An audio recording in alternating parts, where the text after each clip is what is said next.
All right. So true to our interest in evolution, I'll give you a quote here to start with, that humans have evolved specialized mechanisms for processing information and motivating behavior that deal with the distinct demands of XYZ, in this case, of being a family member, whether that's being a mate or father or a mother or a sibling or a child with relation to the parents, or a grandparent or a grandchild with relation to being with relation to the grandparents. Now, of all these relationships, as I pointed out in the little blurb, siblings have the longest of all relationships. And but this is on the average, of course. I mean, some people lose their siblings early, etc. But since we're about the same age, more or less, usually, they tend to be lifelong relationships, essentially. Now, evolutionary theory touches on many of the aspects of sibling relationships, chiefly based on shared versus unshared genes. That's shared with each other and shared with the parents and perhaps some other people as well. So full siblings, if we just remember, have approximately 50% of their genes in common. And also every child has with both of their parents about a 50% relationship. So that means the parent also has about a 50% relationship with each child. Now, 50% is a lot. And so we think that that fact pushes people to want to take care of, protect, be altruistic towards the person that they share those genes with. That's based on the whole, selfish gene idea that it's all about genes reproducing themselves rather than individuals. So caring and protecting one another is one kind of motivation. But on the other hand, there's that other 50%. So the unshared genes are approximately the same, both between siblings and between each sibling and each parent. And so that's conducive to competition, just as the shared genes are conducive to care and cooperation. And so to make a long story short, I'll just make it as an assertion here. That means that siblings pretty much settle for 50%. In other words, they start looking for equality rather than dominance, unless there's something in the situation in the relationship that makes one of them think they can get it. Now, in today's families, or in polygamous families, for example, which is not the case in America, but sequential polygamy is not unusual. And so half siblings are pretty common. Half siblings, of course, only share on average about 25% of their genes with one another, although each of them shares 50% of genes with their shared parent, but then none with the step parent. So that's another twist of this, because a reduction in the amount of shared genes means probably a reduction in the motivation for sharing and protection and all that, and a increase in the amount of competition or hostility even. So And there's the problem of sibling rivalry. Well, that comes from that 50% of unshared genes, but also it is what leads to the equality settlement. In other words, but it also depends on age, because the older sibling has a different set of problems to deal with, and the younger sibling has a different set. So they may be jealous of different things and may be competitive about different things. The oldest child, yeah, the psychoanalytic point of view tells us this from way back, that the first child or the older child doesn't want to give up his or her privileged position and share with the parent. But on the other hand, the younger child, as soon as it gets old enough to recognize what's going on, sees that the older one has all kinds of privileges and abilities and rewards that the younger child doesn't have available, just because they're not yet strong enough or smart enough or agile enough to do it. So it goes both ways. It's not just jealousy of the younger one. And then there's a problem of parental favoritism. You might want to think about, did my parents have a favorite child? And if they did, was that child me or not? Well, different you can go in different directions from the answer to that question. Now, why would a parent prefer one child to another one? Evolutionary theory, being quite cynical about the whole business, assume that parents are going to favor, or maybe inclined to favor, a child that they, for one reason or another, assess as having greater reproductive potential.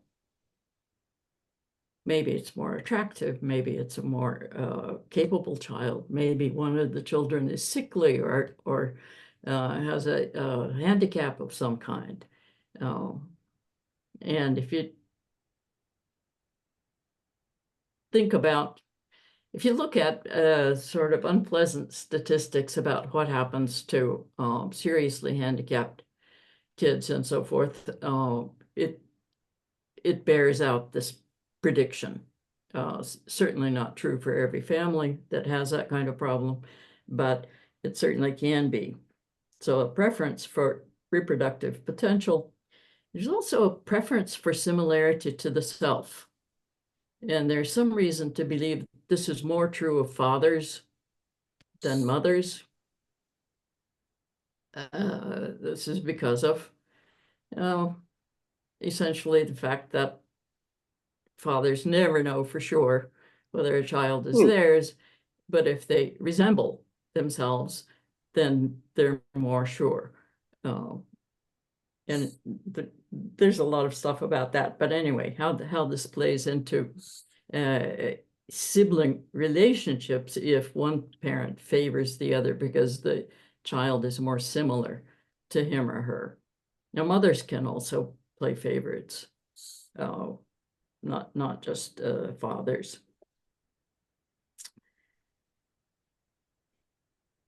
Now, going back to the psychoanalytic view, which evolutionary theory that men especially favor daughters and women especially favor sons. But there are so many instances where that's not happening. But maybe it might have happened in your family, or you might be that kind of parent. I don't know. We need to think about these things. And what implications does that have for how the siblings get along or how they experience their lives? We might also want to talk about whether we're single sex sets of siblings, in other words, all sisters or all brothers, or mixed. And there's another evolutionary based point here, which is we seem to have the ability to detect kin, in which case we avoid sexual relationships with kin. And the biggest cue for recognizing kin seems to be growing up together from an early age. And so brothers and sisters who grow up together from an early age are probably not going to be attracted to an incestuous relationship because of this mechanism. But step siblings could very well be, and especially if there's a big age gap between them. So this is something else to think about. And let me just say one final sentence and say there is an enormous impact of culture and how it structures families and structures sex relations, and I mean gender relations, position of boys and girls in the family, and their relationships to both parents. So floor is open.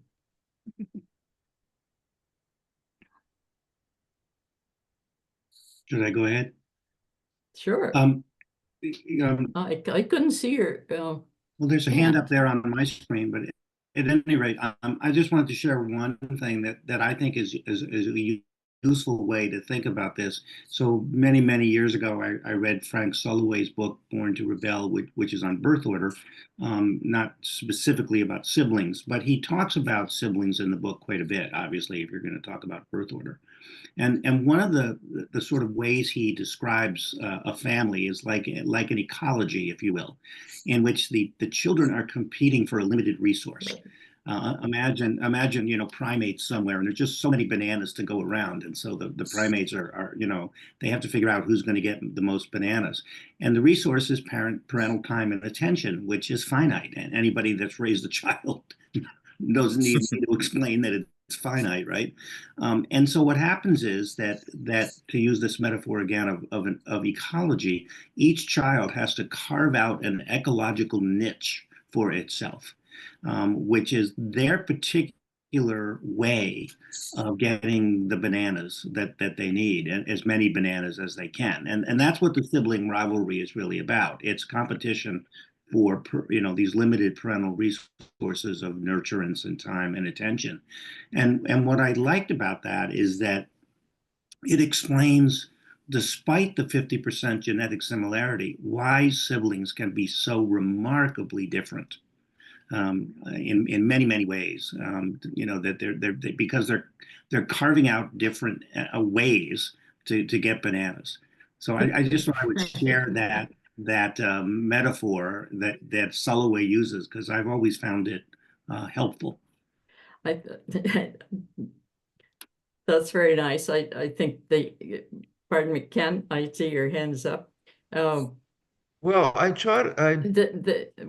was just going to say one thing back to that, which is that the niche seeking, that is, each child may try to occupy a niche that's different from the other one. And so, for instance, if you have the older child is the good girl or the golden boy or something, second or some later child may decide to be the bad boy or the the rebel or whatever. But it can be more prosaic as well. I remember my oldest son was a really star baseball player, and his kid brother played baseball for a few years until he suddenly had a light bulb go off, and he announced to the family, "I'm playing soccer." This smart kid. He's going to carve out a different niche for himself, which he did. Right. Well, we had an example of the precise opposite of that in the family of our current president. His oldest sibling, Fred, was disdained by his father, and his father embraced Donald because of his aggressive techniques, and Fred had difficulties, ended up dying young. Mm-hmm. So it may be that choices made by the parent, again, that favorite child for whatever reason, may may have more to say. Okay, I took a few notes. Let me just ask one other thing. I just want to notice that while we certainly do have a tendency to avoid incestuousness, it does seem to happen. It did seem to happen fairly frequently among royalty throughout history, Ah, very that's a different noticeably, problem. especially in the Egyptian, for an example, in the Egyptian hierarchy. And Hawaiian. What's and Hawaiian as well? Mhm. What's going on with that? I don't know if I can give an authoritative answer, but I think it I'm is. not asking you particular. I'm just tossing it uh, out for. but I have read a little bit about that. I think it's the idea that the the divinity that's imbued in these Yeah. royalty would be diluted. But they generally have other mates. I mean, they're officially married, but they usually have other mates, as far as I understand from the little that I've read. That's been common throughout history everywhere. Generally, monarchs have multiple mates, yes. No. Hank, you wanted to say something. Yeah. Thank you for the great and brief intro. But in looking at this, and then you're reminding us of what's called the parent-offspring conflict that we've studied before, how that gets played out, not just in the uterus, like does mom have enough resources for the baby or for the twins, but also in real life. So that's one, and then the niche seeking. I've never really niche seeking is not something as a therapist. I've never really. It's never been really highly organized in the field that I've been in for 45 years or so, except for sibling rivalry. And there's been very little, as far as I know. I've not studied it all. Sibling cooperation. So so that's another piece. But I was just wondering how the two variables, the parent, the scarce resources, the three variables, the parent offspring, how that gets settled, and then how that other variable between siblings. So that's just an observation. Thanks, Hank. How about Alan has something he wants to say. Well, so this doesn't really follow on directly the last comment. It's just as the multi-level selection nerd, I wanted to point out as we kind of generalize from our old lives, the whole idea that one or two parents and some kids is a evolutionarily viable core unit, I think is not accurate. That it's only recently that we think, okay, it's, my family is this very small group. If I could add a sentence to that, the American assumption that the individual is a viable unit is way off base. If the family is not adequate, I mean, it's clear that people live in groups that are not closely related, no matter where they are on the face of the earth. Steve? I just wanted to underscore two things that Hank said that I think are important. Hank reminds us that not only are the siblings competing for finite and limited parental resources, but each partner is competing for the finite and with the children. We all know that sometimes fathers have a hard time adjusting when they have a first child, and their partner's time and attention is no longer solely devoted to them. So I think that's a useful reminder, as is Hank's reminder that there's also cooperation, because the view that we've been kind of talking about is really one of sort of continually internecine warfare within a family unit where everybody's competing with each other for time and attention from everyone else, which Wow. which is of course only part of the portrait, because there's certainly as much, or can be at least as much cooperation going on. So I'm just repeating two things that Hank said. I think they're important reminders as we have this conversation. Are we going to put out a publication on that one? That was very nicely organized. It's really not paid attention to much. I mean, we could be the first as a group. I agree with you on that point as well, Frank, that in the kind of therapeutic literature, the only time sibling rivalry really comes up, other than Sulliway's work, Yeah. which is problematic because it's had replication problems, but is in the classical Freudian notion of sibling rivalry. But other than that, it's not in the literature. Maybe a little bit more in the family therapy literature, but anyhow. David wants to say something. Yeah, Yeah, yes. go ahead. I think Steve's reference to niche was very useful for me today. And my background is a little bit in game theory. And it occurs to me that you could say something like a niche is a definition of the game that you prefer to play, the game that gives you the best opportunity to win.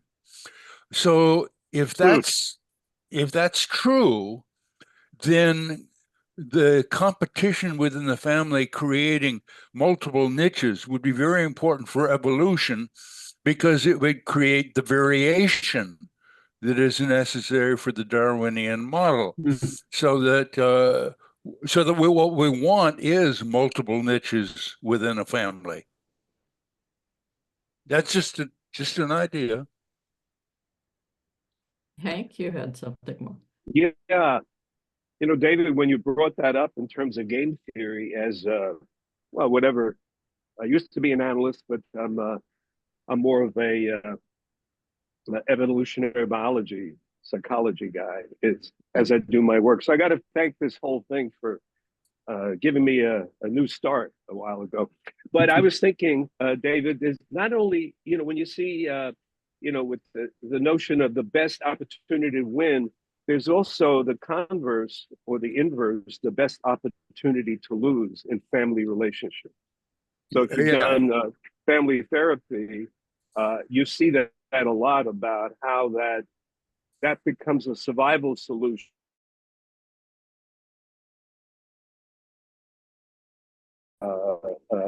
Piss and vinegar, like the other siblings. So we might consider that as another, how that works in terms of evolutionary part. You just give up your spots so you don't reproduce anymore. I don't know. Something to think about. I have to just chime in. It's really a taboo in our society to for a parent to admit they might have a favorite child. By the way, I think the cultural expectation as a parent is that you love all your children equally, and if you don't, or if you love them maybe in different ways, maybe it's qualitative differences rather than quantitative. But anyhow, you're supposed to love them all the same. And if you don't, you should be quiet about that. That's not something I can't recall ever having a conversation with anyone in my life where that was a topic. You know, do you feel differently about your different kids? That's taboo, I think.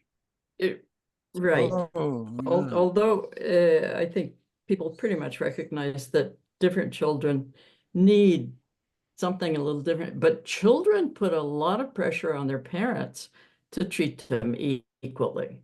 I have an anecdote from my own kids that I like to tell when I'm saying something relevant in a class. This was a story that was told to me by a younger woman, but my kids were like, what, 8 and 6 or 5 or something at the time. The story she told is that her father got so exasperated with her and her sister demanding equal treatment that he would actually take an eyedropper and, you know, get them to agree that he had given them equal amounts of milk along with their equal numbers of cookies or something like that. And I thought this was so silly I told it to my kids and they said, that's a good idea. You know, so- But I also wanted to say something a little different from where we're going, which is more about conflict and rivalry and stuff. Children can be very protective of one another when they're out among other children, like in the neighborhood or at school or whatever. And I did a study once in which we were looking at the ways in which people show their emotions, who they show their emotions to more freely than others. And I only did the Turkish side of this thing, but it turned out that the person that a majority of people felt most free to express their emotions as they are was their older sister. So the older sister, at least in the Turkish family, has a very unique sort of position. She's the person that people confide in, depend on, and so forth. Anyway, Hank, you said you. Oh, yeah. In terms of the parental equality, let's say here in America, which is only of their kids. I remember working. I've had, as a therapist, you gauge certain population of people who at least acknowledge they got some problems or suffering or something. So there is a bias. So I don't know what the rest of the world like who's perfect is, but so I can't speak to it because I haven't studied it. But I remember working with a woman. She had 5 kids. It was clear after a while that she loved one of her daughters the most. You couldn't miss it. I mean, anybody just listened to her. I said, I noticed you love blah, blah, blah. You favor her. She goes, no. And she started crying. And then after a while, she goes, I really do. And she didn't say I love her more. I favor her more because she was more like her. Then here's another, this is just a one-to-one example. I worked with a woman who she had 2 kids. The oldest one was normal. And then the second baby, there was some problems. Hospital messed things up. Child came out and disabilities. She hated the older kid. She would say, you should have been your brother. So these are just little examples how the stuff plays out on a one-to-one rather than a global picture. And at some point, I want to talk about me and my family, and I'd like to hear about others if we're going to do that, about where you stood and how you turned out. But okay. Chris has something. Yeah, I was just going to post an article here just because I think it's interesting. And I cut out a quote from it, but it's about, I promised last month that I would look into the identical twin literature a little bit. And this article and some other ones suggest that personality characteristics are much more genetic than environmental, which isn't to say that sibling relationships aren't critically important to lots of things, but our person, maybe not so much to our personality. Exactly. Yes, the literature on that is actually quite strong. Yeah, Rob? so I just posted this one article, but you can find more if you look around. So I just wanted to share that because I think it is really interesting. And if you look into that, fascinating. Yeah, and reading that twins literature, they talk about well, why would twins raised separately both be firefighters? Well, it might be because they have this they're predisposed to be responsible people or to be vigilant people or something like that. And I actually met the Jim twins that kind of started all the twins raised separately literature because my husband was and we were in graduate school at the time, and he was doing the motor skills testing of these twins that were coming in the early days of that study. So I've always been kind of interested in that. it's fascinating stuff.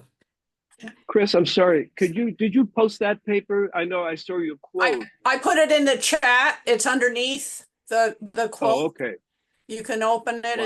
It's a PDF that I got from Google Scholar, which is a great place to find stuff, of course.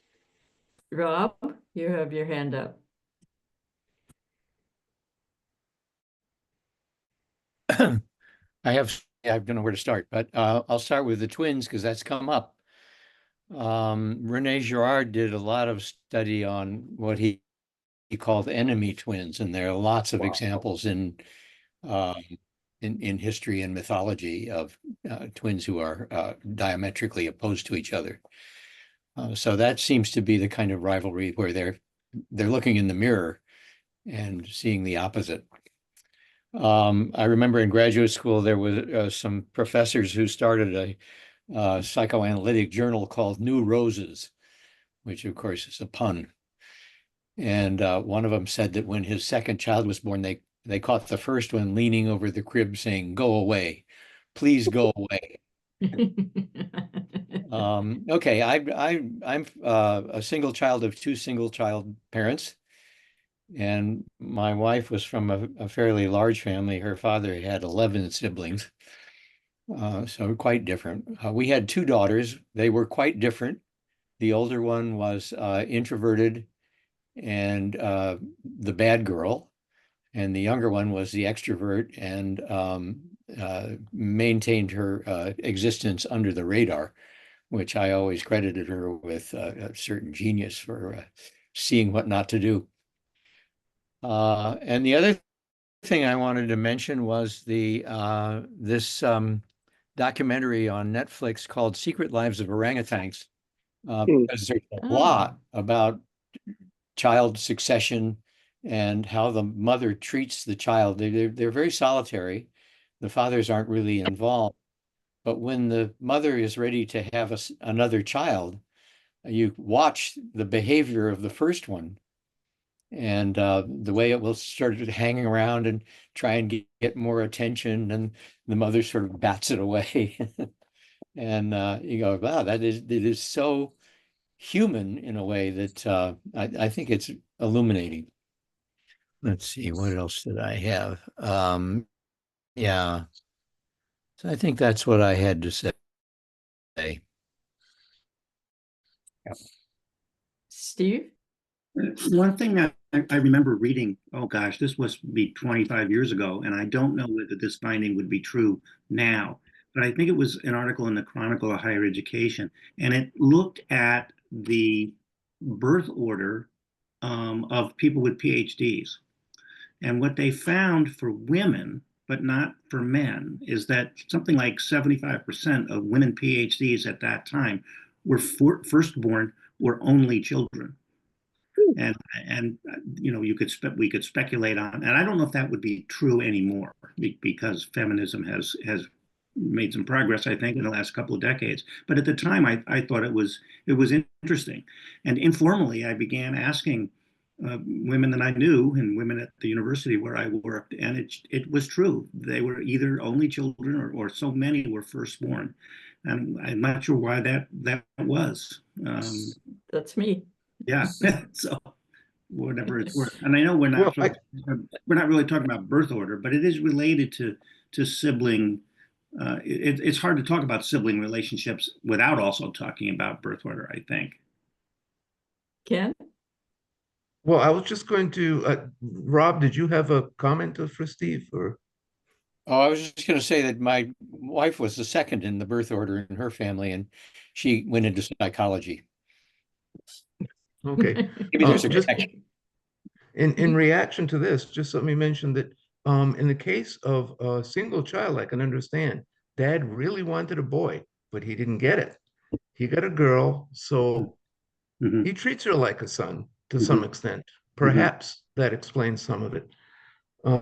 I did want to, in the article you gave us, somewhere it says that there's a tendency to invest more in the older and the younger children. It's around page 9 or 10 or something. And I wondered if and that apparently that's been demonstrated. If that's the case, that seems to be inconsistent with what we know about later psychology, knowing that the older children and the younger ones are the ones that have more psychological issues. The middle children are the healthiest psychologically. Yet, according to this article, more has been invested in the older and the younger. Hmm. I Well, wonder how we. I think that's just kind of arithmetic, because the older child is there first and gets more exclusive attention up to a certain point. Now, if there's a third child after the second one, that kid cuts into this special attention that the second child was getting. Of course, it depends on the spacing of the kids in terms of years and so forth. But the middle child gets the smallest interval of special attention, because the baby, the first one has the exclusive thing. The baby is always the baby, and so gets favored for the rest of his life. And the guy in the middle says to cope. Right, but then later on in life, the oldest and the youngest have the most psychological problems.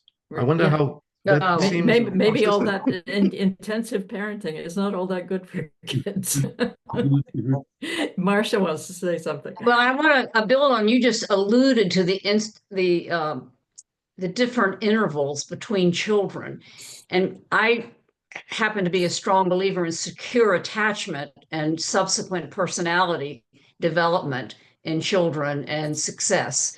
And I wondered if there are any studies that look at children, multiple children, but there's always an interval of 4 years between the children, as opposed to multiple children that come every 18 months. Because in my experience, I came 14 months after my middle brother, and it left him devastated.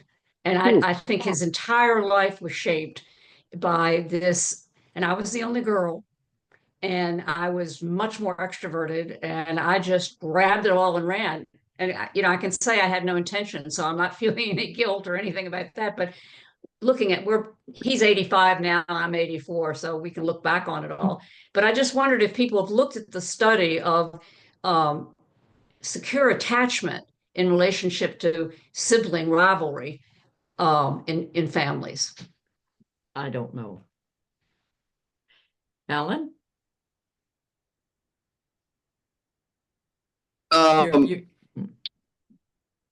If we're doing case histories, my grandmother was one of 12 kids, and her father was a circuit rider for the Methodist Church.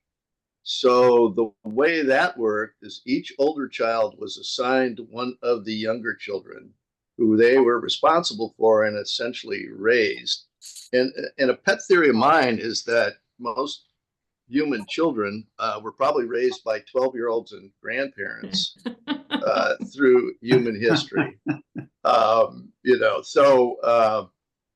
Again, it's like in an evolutionary perspective, it's really tricky to flip back and forth between our experience, which is a historical anomaly, and what was probably the general rule, in the past.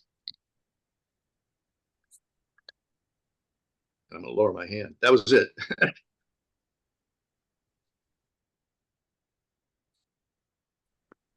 Hank was looking for some Hank personal keeps going stories down by earlier. itself. Does anybody have them? Pardon me, Steve wants. Well, just something about two things about the middle child. By the way, you could buy a T-shirt on Amazon that says on the front of it, "Don't blame me, I'm a middle child," whatever that means.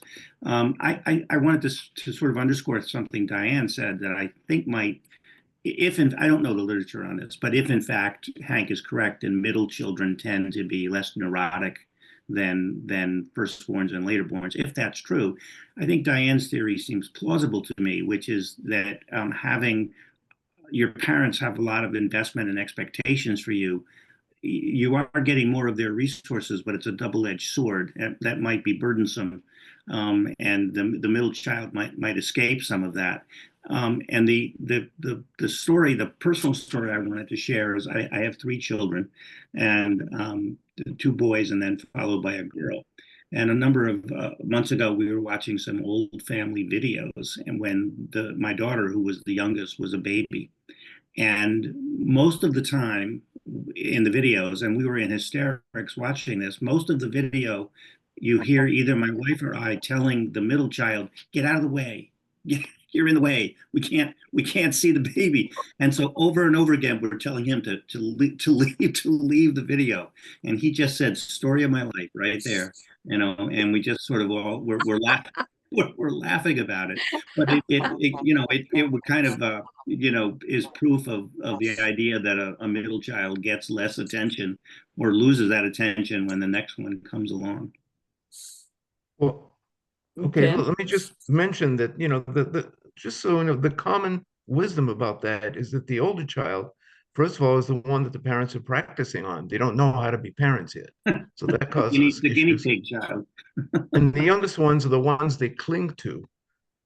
So they get infantilized. And that's the basis behind that. It is true. It's worth remembering that each child really doesn't have the same parent, because number one, you're a different age for each child, and you have different parenting experiences. And I think generally the direction moves of increasing laxity in parental vigilance for each child. Well, there's so much variation. There's no end of stories, but Hank? Yeah. As we were all talking, I started thinking about my own growing up. And I have a younger sister, 3.5 years younger. Now, for some reason, as soon as I could, I think when my parents moved and I was just about going to high school, and they bought a bigger home, and my sister got the bigger room, and it was all pretty, and I got this, what I call a mildly decorated monk cell, kind of a little room. It had carpeting and stuff. And so at that point, I always thought, or somehow she was always the favorite. Now, I really don't know if either of us was a favorite. I can't tell. But I always thought she was, but we turned out very differently. I became the educated kid. She's just finished up with high school, studied whatever, secretarial, that kind of stuff in high school, didn't have a mind to college. I always thought she was a bright kid, as much as I could tell as a kid.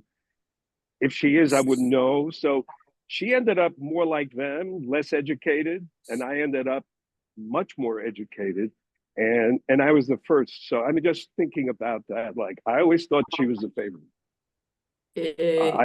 Yeah, It's a running joke.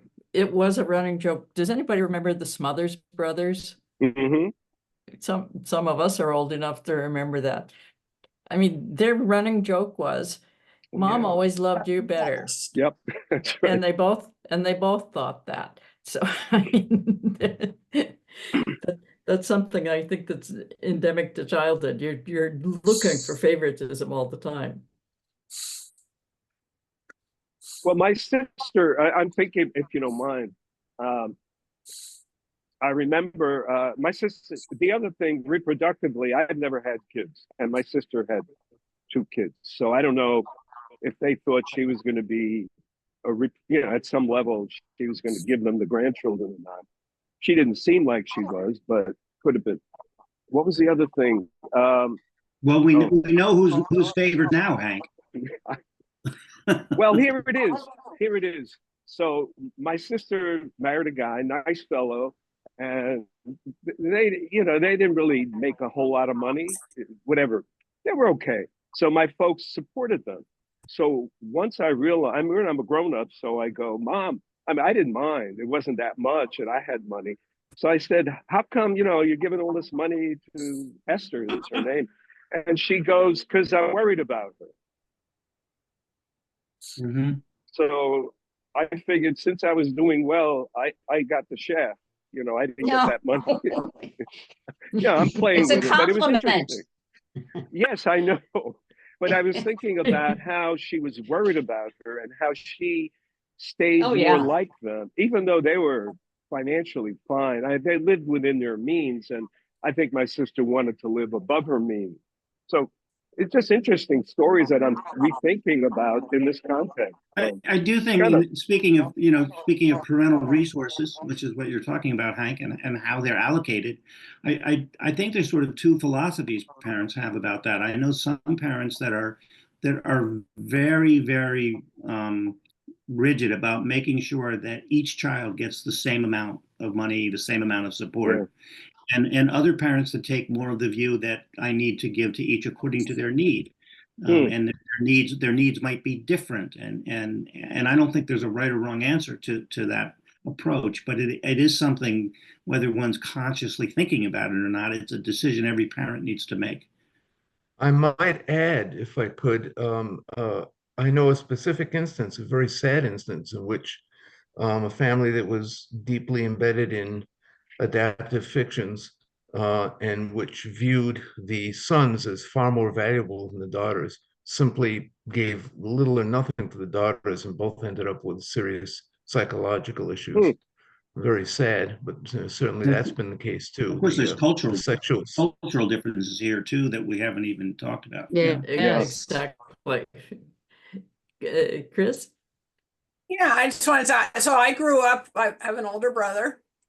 I do have a PhD and he doesn't, so I guess I bucked that trend. Um, but our parents who were older when we were born, were very, there was a lot of care about being very equal. And we were competitive. We grew up in an apartment and we shared a room, which probably didn't help our being not or not being competitive. But with my own kids, and we have three, and like Steve, we have two boys followed by a girl, and I didn't want to foster that kind of competitiveness, and I don't think it really came naturally to me to try and measure things out like that. So while we tried to give them equal stuff, like Christmas or whatever, but I think, but for the most part, we were like, okay, well, what does this kid need? Yeah. And make all the kids feel like they would have what they needed when they needed it. And they're all adults, and they seem to like that. They don't seem to have a problem when one of them needs more than the other, because we've never said we can't help you because we're helping this other kid. So, And Chris, as you say that, it dawns on me that the decision about that might be different at different developmental stages. So that when your children are young and living in the house, you might be very careful that at Christmas time you're kind of spending the same amount of money on each kid, because the kids are adding it up and figuring that out. But when your children are adults and living on their own and different places, how much you give each child is usually not public knowledge. And so then you still have a decision to make about, well, do I give everything equally, or if one child needs more, do I help that child more? Well, but I think also, even when they were more aware, it's like, okay, some of them were involved in more expensive hobbies than the other, and the other kids knew that. Yeah. And their Christmas presents might not have cost the same, but if there was a really large item for somebody, and it's like, okay, you need to either explain it or make it look more equal, and their their expenses as young adults were different. But anyway, you're right. I mean, I think it has a lot to do with, are these things right in front of you at this moment, which hobbies and sports are not really, and I don't think kids are as aware of it. Ellen wants to say something, and then we're at 5 minutes to the hour, so maybe we need to say something about. I'll be brief. I mean, I kind of feel this is relevant. My parents, the way they acted, I think, created a particular environment. It was the group bust. It's like, I don't want to hear who's at fault. Everybody go to your room.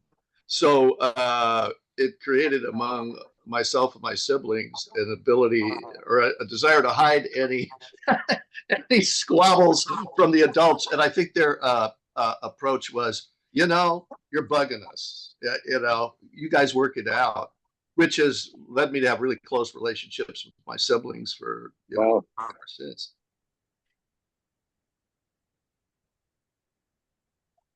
Sage, you have appeared, so I guess you want to say something. No, let's let Hank and Marcia go first. Okay. I Okay, just Hank. want to go back Marcia. and support what Chris was talking about. She just alluded to, I wanted to make sure I was meeting the individual needs of the child, because there's so many variables about the wealth in the family, the sibling order, how close, but if one, I think as a parent, focuses on the needs that child is expressing individually, and in that respect, focus the child rearing on that rather than these other set.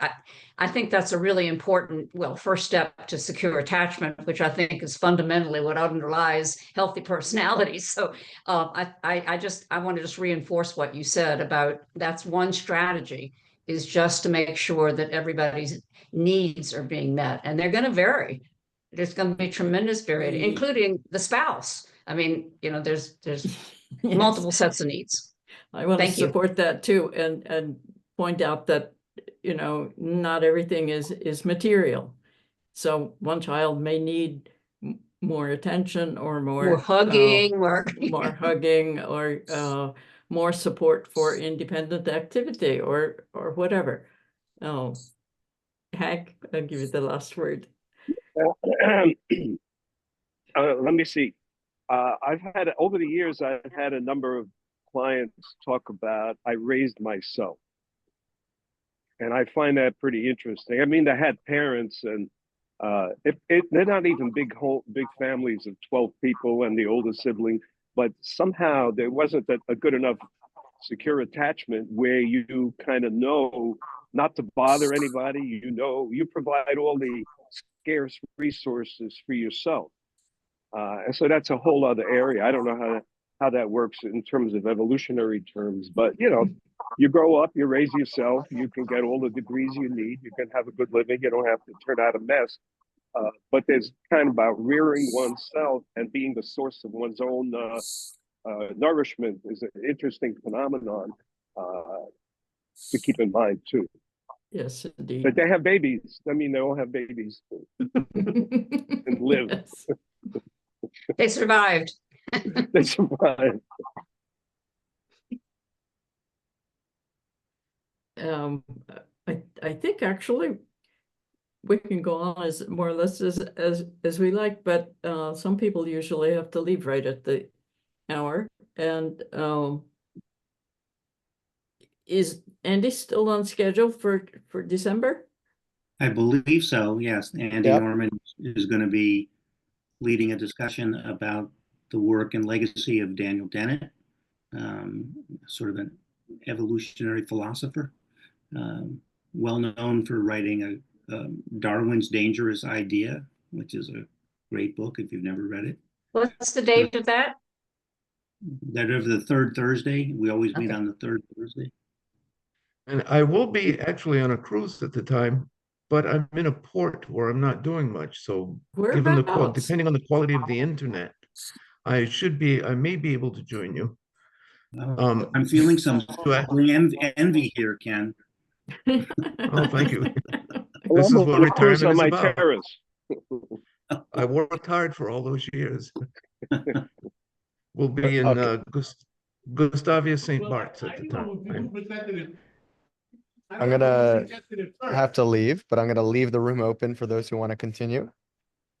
And Okay. thanks, Diane. How do we shut down in that case?